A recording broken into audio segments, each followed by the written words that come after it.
For thousands of years, every morning and evening, Jewish people have prayed these well-known words as a way of expressing their devotion to God. They're called the Shema. Hear, O Israel, the Lord is our God, the Lord is one. And as for you, you shall love the Lord your God with all of your heart, with all of your soul, and with all of your strength.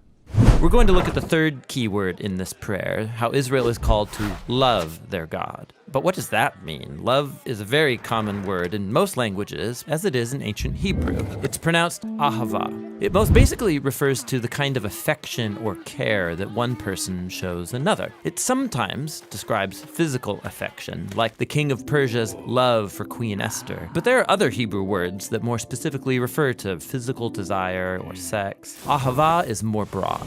So Abraham had ahava for his son Isaac, that's parental love. Jonathan showed ahava for his friend David, that would be brotherly love. In fact, a whole group of people can have ahava for their leader, like when the Israelites showed love for their King David. Ahava can even describe loyalty between political allies, like Hiram, the king of Tyre, loved David. They had good relations, and so Hiram wanted to help David's son Solomon build the temple. These are all different kinds of affection described with the one word, ahava. Now, all of this is helpful for understanding God's ahava in the Old Testament. So in Deuteronomy, Moses told the Israelites, God showed affection for you. He chose you because of his ahava for you. So God doesn't love because the Israelites earned it or deserve it. It simply originates from God's own character. He loves because he loves. This is why Jeremiah can say that God's love is everlasting. It has no end because it has no beginning. God's love just is an eternal fact of the universe.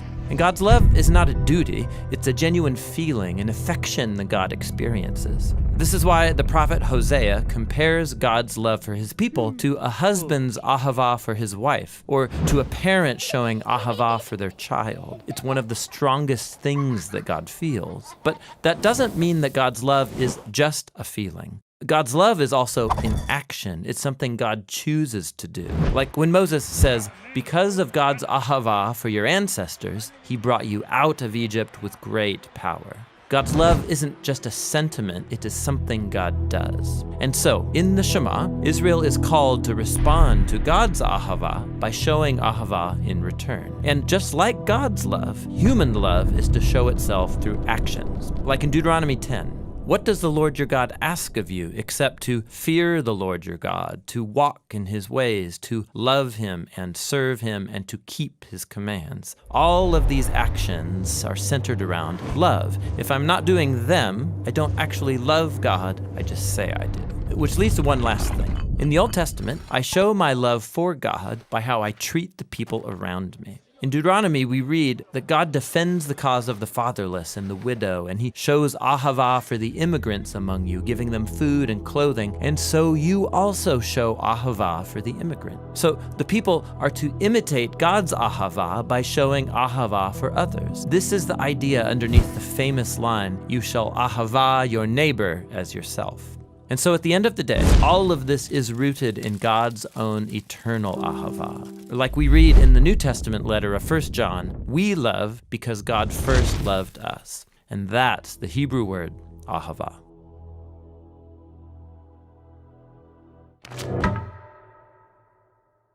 Hope you're enjoying this word study series we're doing at the Bible Project. We have a lot more coming out, and we have a lot more for you to watch. They're at thebibleproject.com. We're a nonprofit, we're crowdfunded by people like you, and you can find out how to be involved by going to thebibleproject.com.